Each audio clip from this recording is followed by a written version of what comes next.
sakit? In addiction. Kung gusto sabihin sa amin, BBM, na hindi yan life-threatening, hindi yan life-threatening ngayon. Ngayon, yes. Pero dumudugo yan dyan sa loob. Pero konting kembot na lang. Lulukohin, sinungaling ka. Na-overdose ka, no? Alam mo, pag namatay na yan si Bangag, matataranta na yan si Lisa Tanas, baka magpakamatay din yan. Hindi niya makakayanan. Grabe Dahil buwang naman na yan eh. Buwang na sa kakadroga, tingin mo, high na sila. Buwang Pero na. again, kapag, sinadya ng pagkakataon ng tadhana na mawala sila sa mundong ito, talagang mangyayari yan. Sinabi ko bang namatay ka? Ang sinabi lang, wish lang namin na magurgur ka na, ma-overtake ka na, para matapos na yung walang hiyaan ninyo. Yun. Yan ang katotohanan. May sakit naman talaga si Bangag. Meron talaga. Dinadivert lang talaga nila, mga kababayan, ang issue. Dinadivert lang na ang punot dulo, ang mastermind ng pagnanakaw at pagbabalahura sa inyo ay si Marcos Jr., si Lisa Tanas Marcos, kidnapper, si Remulla, si Tambaloslos, ang kanyang mga cabinet secretaries. Kaya dapat lang talaga magurgur na yan si Bangag. Matapos na yung mga hayop na yan, pati yan si John Vic Remulla, sana atakihin na sila lahat ng mga bulate at nang hindi na sila pamarisa. Lalong tumitindi yung hinala ng mga tao na talagang malala na, tagilid na yung lagay niya dun sa sakit niya. Ito nga sinasabi ni Atty. Rowena, baka nga nasusobrahan ka na, na-overdi ka na. Kasi nga lagi kang puyat, lagi kang sumisinghot, o lagi kang high na high. Talagang lalala yung sakit mo. Kita mo naman, nakita niyo ba yung itsura nila ni Martin Romualdez?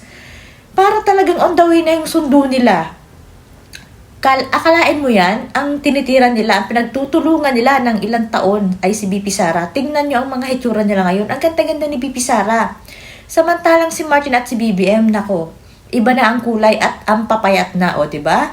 Ang tanong nga ay kinakarma na ba? Bakit nga kasi hindi nyo masabi ng maayos? Samantalang dati si PRRD, kung ano-anong pinapalabas nyo, naagaw buhay na. Yung, si PRRD talagang dilalabas siya. Magngangaw siya sa kanyang press con na kung ano-ano ang sinasabi sa kanya, na yan siya daw ay may cancer. Nakita mo yung sinasabi niyo may sakit ngayon, nandun, nakakulong pa. Sa ganong age, pinakulong niyo pa, hindi dahil sa sakit. Matanda na, syempre may nararamdaman na yan kapag matanda na. Pero yung sinasabi niyo na may sakit siya noon, hindi. Ngayon yung ginagawa nitong si BBM, walay. Talagang tinatago nila. So, ayun. So, ito pa yung mga comment na ngayon lang to galing kay General Pokis. Talagang yun yung basa-basa ng mga tao ngayon. Ang sabi niya, kung physical na anyo ang pagbabasehan kina BBM, Martin at Sara, madaling matutukoy kung sino ang lubhang maapektado sa lahat ng kaguluhang ito. Gumagana na ba ang karma? Diba? Kasi nga, hindi talaga mawawala tong issue to kasi nga iba na yung itsura nila ni Martin Romualdez. Makikita mo na parang sobrang stress. May sakit na nga. Talagang kita mo naman sa tao, yun kung maayos yung kalusugan. Tapos ito pa kay Rabrances naman, sabi niya, inaatake at sinisiraan si BP Sara. Mas lalo pang gumaganda. Pero bakit yung umaatake sila ang pumapangit at nagkakasakit? Diba? Yan yung mga pula ngayon. Kita nyo naman si BP Sara parang sa dami nang ibinabato sa kanya. Ang ganda-ganda pa rin niya. Fresh na fresh. Parang trabaho lang siya ng trabaho, tapos wala lang, parang hindi niya iniisip kasi wala naman talaga siyang ginagawang masama. Saka pinaghahandaan lang niya kung paano niya sasalubungin at haharapin yung mga binabato sa kanya. Diba? Kaya, mag-isip-isip na kayo. Alam mo, pag namatay na yan si Bangag, matataranta na yan si Lisa Tanas, baka magpakamatay din yan. Dahil hindi niya makakayanan. Dahil buwang na yan buwang na sa kakadroga, tingin mo high na sila. Pero again, kapag sinadya ng pagkakataon ng tadhana na mawala sila sa mundong ito, talagang tapos talaga mangyayari yan. Sinabi ko bang namatay ka? Ang sinabi lang, wish lang namin na magurgur ka na, ma-overtake ka na, para matapos na yung walang hiyaan ninyo. Yan ang katotohanan. May sakit naman talaga si Bangag. May sakit naman talaga. Dinadivert lang talaga nila, mga kababayan, ang issue. Dinadivert lang na ang punot dulo, ang mastermind ng pagnanakaw at pagbabalahura sa inyo ay si Marcos Jr., Yes. si Lisa Tanas Marcos kidnapper, si Remulla, si Tambaloslos, ang kanyang mga cabinet secretaries. Yun. Kaya dapat lang talaga magurgur na yan si Bangag. Matapos na yung mga hayop na yan, pati Aray yan si ko. John D. Remulla, sana atakihin na sa Grabe, lahat no? ng mga bulate at nang hindi na sila Ang tunay niyang sakit, Oh. yun yung sanhi ng kanyang mga sakit. Ang tunay niyang sakit, in Yun. addiction. Yun talaga yun eh. Yun yung sanhi Siyempre, talaga. kulang siya sa tulog. Mm. Lagi. Saka lahat ng mga hyper siya doon. Lagi stress siya. Parang kung okay ka, high ka dyan eh. Grabe yung dopamine hit mo dyan. Eh. 15-20 minutes. 15-20 minutes, singhot ulit. Singot ka ng singot, ano? Yeah. Sabi niya, hindi daw life-threatening yung diverticulitis niya. Sinungaling. Hindi naman totoo.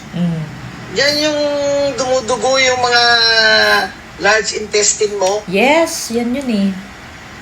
Eh, lolo ko namatay. Nag-bleed yung large intestine. Pag Eh, nagbe-bleed na pati, delikado na talaga. sakit ng grandfather ko eh. Sabi nga nila, yung mga surgery kapag Bleed yung bituka na, intestines wala. niya. Nanga na yan. That's how why he passed away. So, kung Peggy sasabihin talaga sa yan amin, pag sa bituka na. BBM na hindi yan life-threatening. Hindi yan life-threatening ngayon. Yes. Pero dumudugo yan dyan sa loob. Huwag mo kami lulukuhin, sinungaling ka. Yun, oh, di ba? Na-overdose ka, no? So, ayan na nga. Kaya naman hindi talaga mawala sa isip ng mga tao na malapit na talaga to at tagil na talaga tong kalagayan ni Marcos Jr. Kasi nga, kahit na anong pa kunyari lumalabas-labas siya, saglit na saglit lang naman siyang lumalabas eh. Yung mga paano niya, maaaring kinakaya niya. Oo, ginagamot, sabi nga ni Atty. Rowena. Sa ngayon, hindi yan life-threatening. Sa ngayon. Pero yung mga ganyang sakit, delikado na yan. Sabi nga nung iba, na mga nagkaroon sila ng ganyang sakit, yung mga relatives na nagkaroon ng ganyang sakit. Pagbito ka na, para kahit mga surgery, kahit ano-ano, mahirap na siyang gamutin. Lalo na kapag nagbi-bleed na siya. Yun yung sinasabi ng mga nababasa-basa ko sa mga ganyan eh. Kaya, oo ngayon, sige, okay ka pa ngayon. Pero kunti panahon na lang yan. On the way na nga. Ang sabi ko nga, baka parang on the way na talaga. At nakita niyo yung hitsura ni BBM sa kanyang pinsan niya. Oh, ang dami nilang pera, ang dami nilang kinuha, pero kita nyo naman, siguro sa stress, tapos nagkakasakit ka na. O, sana naman ay matauhan kayo kahit papano. Tigilan nyo na. Naku, mas malala pa dyan ang sasakitin nyo. Kita nyo, yung iba, bigla na lang natitegi nang bigla-bigla na lang. O, eh kung ganyan ang mangyari sa inyo, tapos kayo. Pati ang mga kakampi nyo na sip-sip sa inyo, tapos kayong lahat. O, wala naman kayong choice, kundi si BP Sara na talaga eh. Yan, ngayong taon na to, baka mangyari yan. Kaya,